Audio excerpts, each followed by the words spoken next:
1 in 3. That's how many American men will face physical violence, sexual assault, or stalking by an intimate partner. 1 in 3 women worldwide will endure physical or sexual abuse, most often by someone they know. But domestic abuse isn't just bruises. It's manipulation, it's fear, it's control that seeps into every part of your life. I'm Ingrid Dutton, and I survived it. Then I created 1 in 3 so no one else has to suffer in silence. Each week, we break that silence together. Occasionally joined by survivors, loved ones, and experts, we talk about the pain, yes, but also about the healing, resilience, and the fight to reclaim your life. This podcast is more than awareness, it's a lifeline.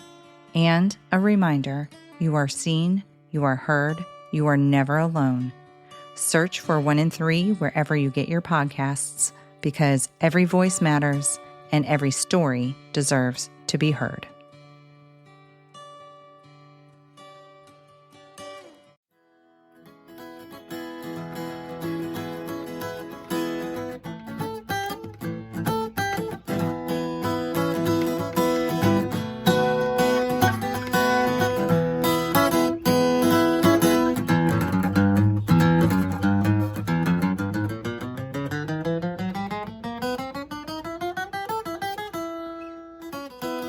Good morning.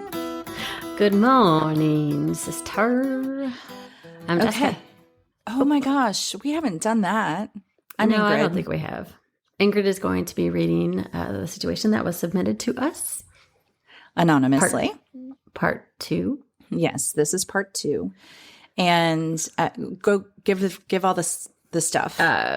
It's if you need help or you know someone that needs help, please call 1-800-799-SAFE. That number is 1-800-799-7233. You can also text START, S-T-A-R-T, to 88788. You can go to www.thehotline.org and go to the website, and they also have a chat feature on the website.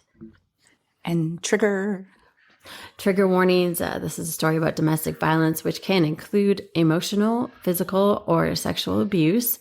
And so just prepare yourself for that and proceed with discretion. Yes, you don't have to listen to it. If you don't want to, you don't have to toughen through it. It's okay. I think at some point, I'm not sure if it will actually be this episode, but at some point there is also explicit language. So be prepared for that.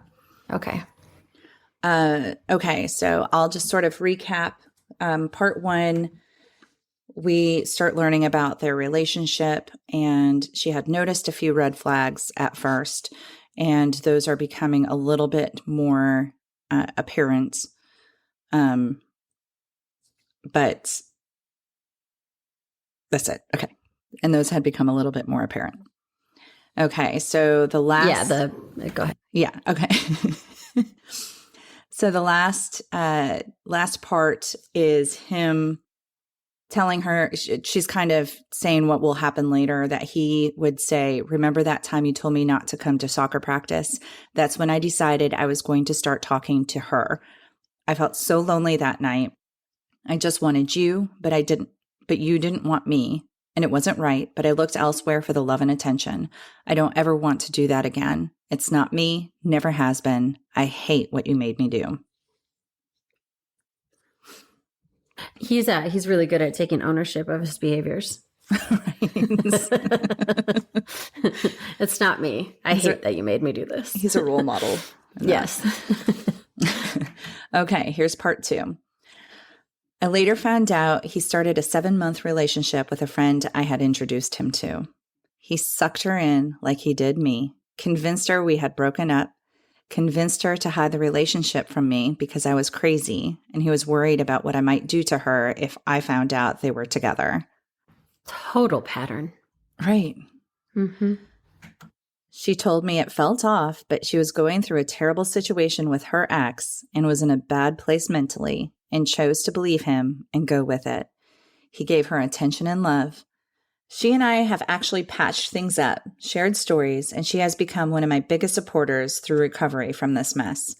That entire fall was what I described as push-pull. He would pull me in, get me hooked, then push me away again. His excuse, always. He loved me so much and wanted to spend the rest of his life with me, but was so scared I couldn't be the partner he wanted me to be. So I would jump up, try to fix myself, and change to become the partner he wanted. He would allow me back in for a time, and just when I thought all was great again, he would tell me the same thing again. But I was doing what he wanted. Now he wanted something different. I was so confused. I was trying so hard, giving 150% to try to figure out what he wanted. But once I did, it was like his expectations would change. I thought it was me. He convinced me to start therapy, which I did, going in saying, I need help being a better partner and growing and changing. And he also convinced me to start antidepressants. I do not feel like I needed them, but being in healthcare, I knew what to say to get them prescribed. He would occasionally ask if I was taking my meds and gave me tips about increasing the dose when he felt I should. Wait, I'm sorry, what? Uh-huh. No. I know. You don't just, no, tell someone to increase their meds. I know. Okay, sorry. It didn't seem right, but I loved him. After all, why would someone who loves you so much want anything but the best for you?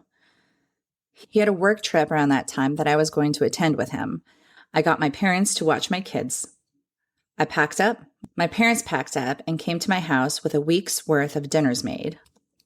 I had a schedule written out for the kids and their activities, carpools, and school activities lined up. My parents arrived. I sent the kids off to school and drove to his house. All for him to tell me he changed his mind and he was going to go alone. What?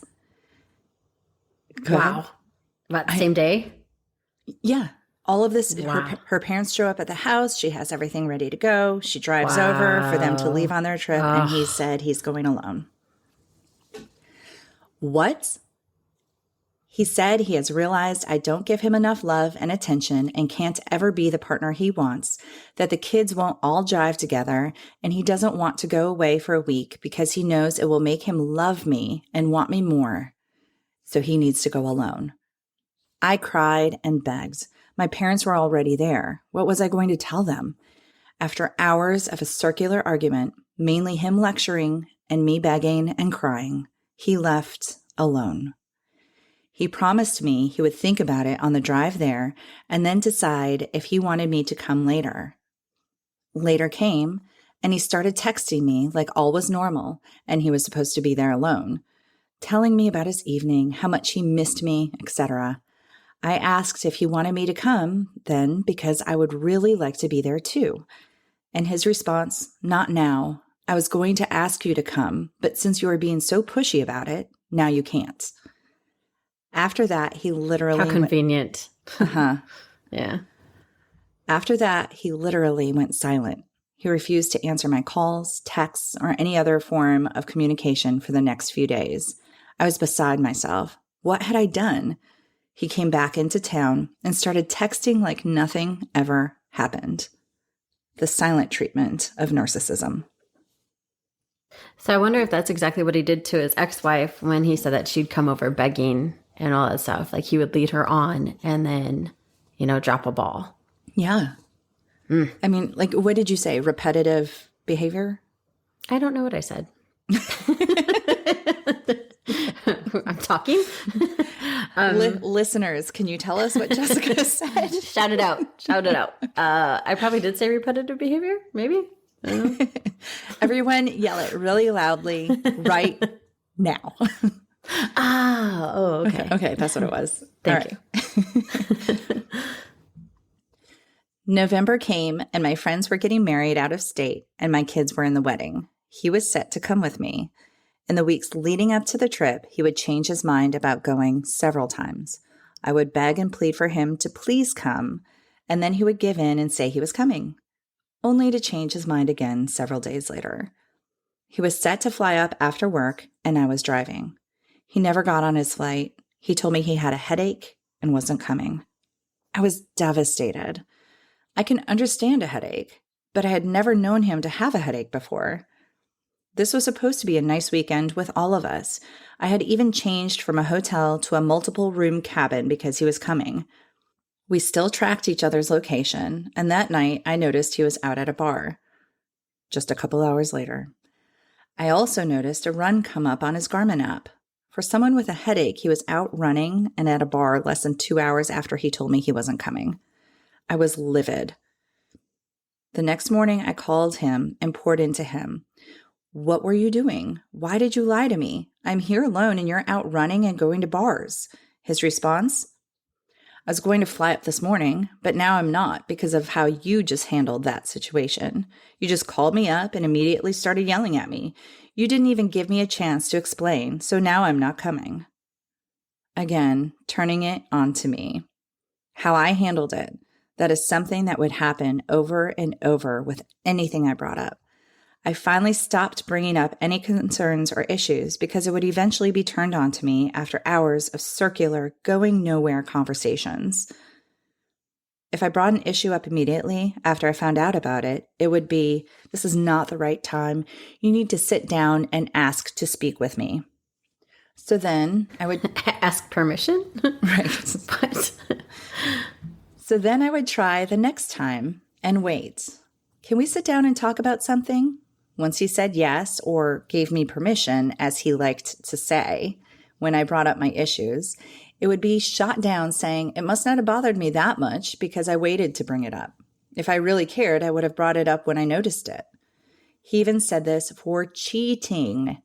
This would again lead to hours of circular conversations with him on the lecture stand and me on the defensive. I would end up apologizing, begging, and pleading, and promising to change. Whenever I went out with my friends to dinner, he would blow up my phone. It usually started as a nice and sweet conversation, but then would progress into an argument over something I had done. He wanted me to answer immediately, and if I didn't, he would blow it up, call me, and ask me why I'm not paying attention to him, saying he felt alone and at the bottom of my totem pole when he should be at the top. This was a great way for him to condition me to stop hanging out with friends, which I pretty much did. I dreaded making plans with him, would hold off until the last minute to say yes or no, and try to make plans and hide it from him. Overall, I started declining most invites from my friends. One time, when he blew up my phone all dinner long, I finally silenced it and put it on the table. My friends, who have known me since I was 5, were livid. They were telling me he has a control issue and why am I allowing him to do that to me? I was visibly upset over it, anxious because I knew he would be angry later and I would have to deal with his anger, and anxious because now my friends were in on the secret I had been hiding. Later, after he raged at me over it, I apologized as usual and promised to pay more attention next time I'm out. Later, he saw a text on my phone from one friend saying how controlling he was at dinner and I should consider breaking up with him if that's how he is overall. He was enraged again. My friends are a bunch of bitches and cunts for saying that. And my goodness. Mm-hmm. And the only reason they did that is because I allowed them to see his texts instead of walking away from the table and answering his messages and calls and hiding it from them. What? You don't hide that from your friends. Like, why should you have to hide your boyfriend's behavior from your friends? Right. If you have to hide someone's behavior, then it's bad behavior. Right. Exactly. I broke the sanctity of the relationship. I did not keep our secrets. Again, the lecture and circular conversation ensued, and I ended up apologizing and promising never to do it again. The first time I actually found out he was cheating on me, I was devastated. Did you hear those words? The first time. I later found out it was not the first time he cheated, but the first time I caught him. We were at an amusement park on a day date without our kids, and he sent a picture of us to the kids. One of his kids answered back, "What happened to her?" I had already been questioning him about her because I had noticed them liking and loving and commenting on each other's Facebook recently. I immediately answered, "What do you mean?" And the kid said, "We were all at a pool party with her last weekend." We talked, and he told me he was so hurt that I was busy didn't seem to have enough attention for him, wouldn't send him enough emojis. Yes, emojis. And that crying face, laughing emoji, rolling on the floor emoji. Devil horns. Devil horns. Rolling eyes. Okay. And that he had been telling me this for months, so he had to seek it out elsewhere. He said he was going to take time to think about what he wanted and if he wanted to be with me or her. I should have walked away, but I didn't. I was scared. It freaked me out. I loved him and had put so much into this relationship already, and I begged for him to choose me. Looking back, I see how manipulated and brainwashed I was already. Begging a man to choose you? I cried for 2 days while he decided who he wanted to be with. He came back and told me, I love you. I want to be with you. I want no one else. You are my soulmate, but I am either going to move in with you and get married or move on with her. That is one heck of an ultimatum. And what in the world? I know. Oh, this guy's a piece of poop. Poop emoji. Poop.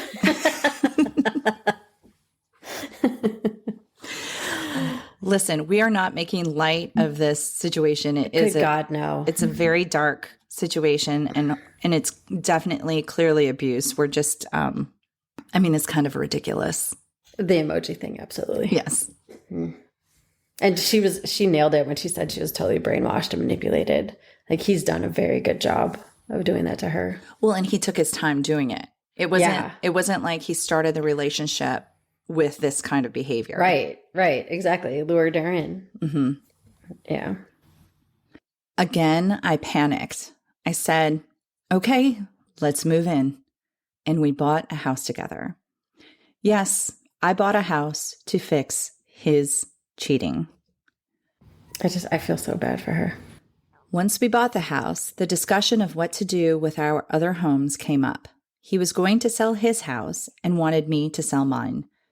I knew I was not in a position to purchase a home on my own later in my current neighborhood if things didn't work out. So my guess is, she had bought her house earlier at a price and probably with just inflation or, house prices. Yeah. Not inflation. Appreciation? Depreciation. Appreciation? No. The house it's worth more now. Oh, yeah. I do want to say, when I said, I feel so sorry for you, not that you need my sympathy. That's not what I meant at all. My heart goes out to you for being lured into that man's a horrible person. And that's what I meant. I just wanted to clarify that because, I told him just that I wanted to rent my home out. It would make us a little extra income as well, to have it in case something happened.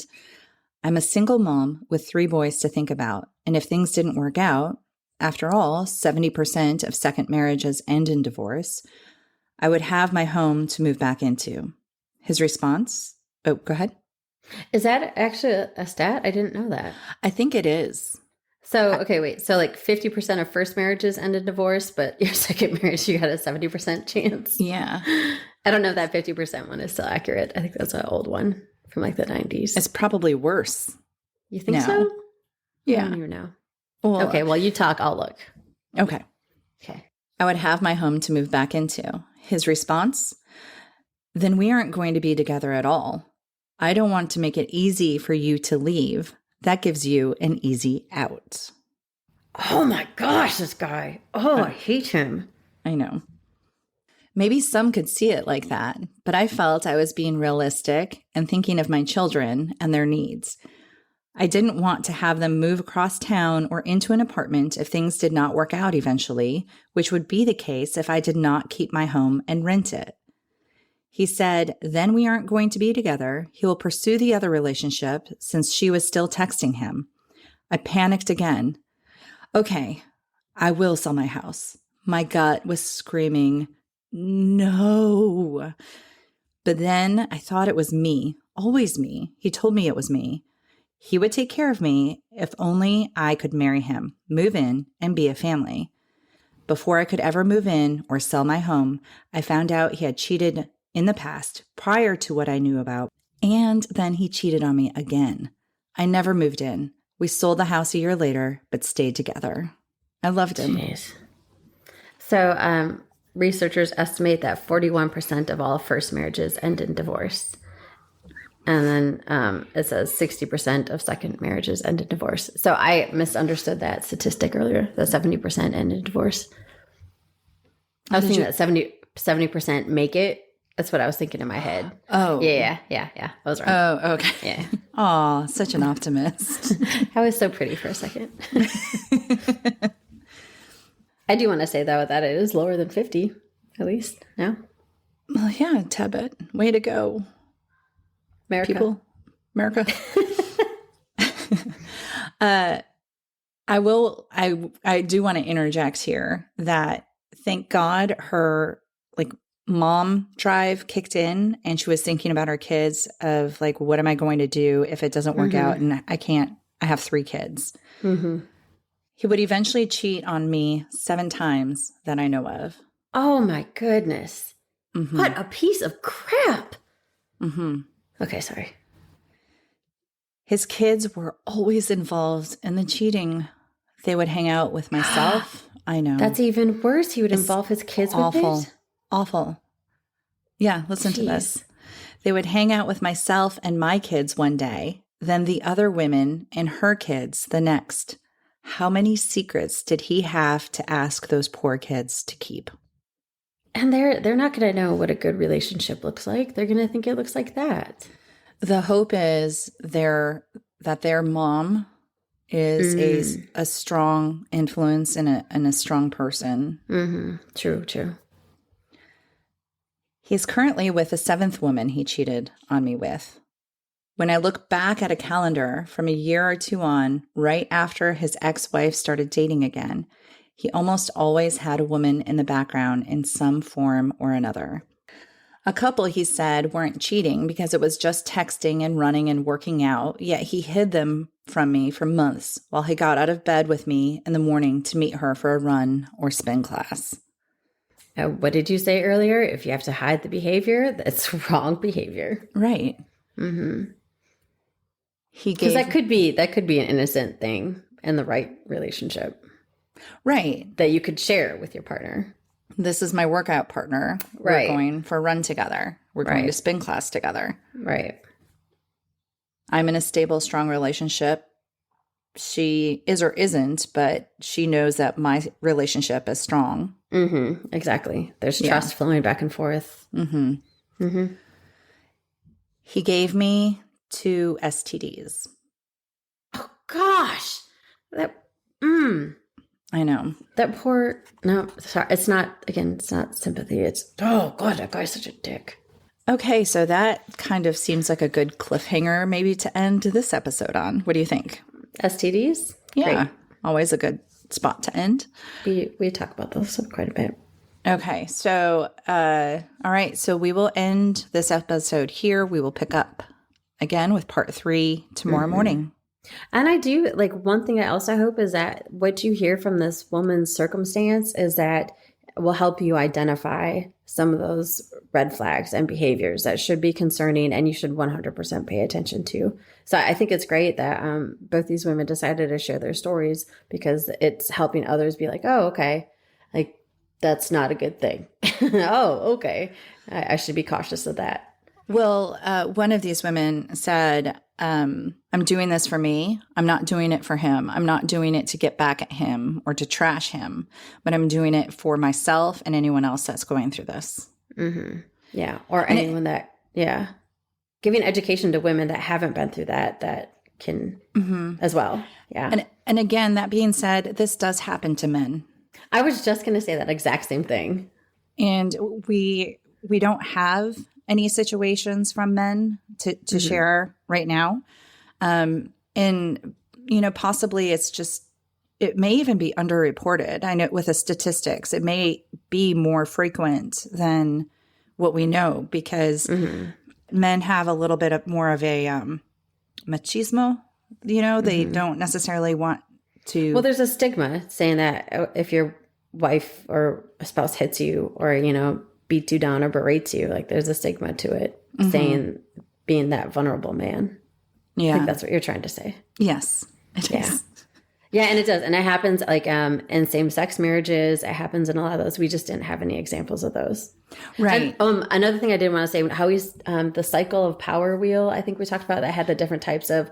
So that is actually a little outdated as well because it goes from the point of view of a man to a woman. So so that is actually one thing I wanted to bring up. It does have good information and the behaviors are the same, but the wheel is bad because it says he and she. Okay. So it should be more gender neutral, obviously. Yeah, because the behaviors can come from either side. Doesn't matter. It can come from anyone. Anyone can be a controlling asshole. Clearly. It's, yeah. Okay. Yeah. All right. See you guys tomorrow. Soapbox. Bye, guys. Bye. Hey, guys. We know we already said bye. But we did want to bring up, we forgot to bring this up when we were recording, that October 20th, which is this Thursday, is Purple Thursday. Purple Thursday, isn't it? It's Purple Thursday. And Purple Thursday is a day where you wear purple, and it's just a subtle step to bring awareness to the amount of domestic violence that there is out there. Again, domestic violence isn't just physical violence. It's all the abuse, psychological, emotional, and physical and sexual. But Purple Thursday, October 20th, 2022. We hope to see you out there in your purple. And feel free to post pics and tag us. Oh, we would love that. Yeah, that'd be awesome. Okay. So now for real, bye. Bye.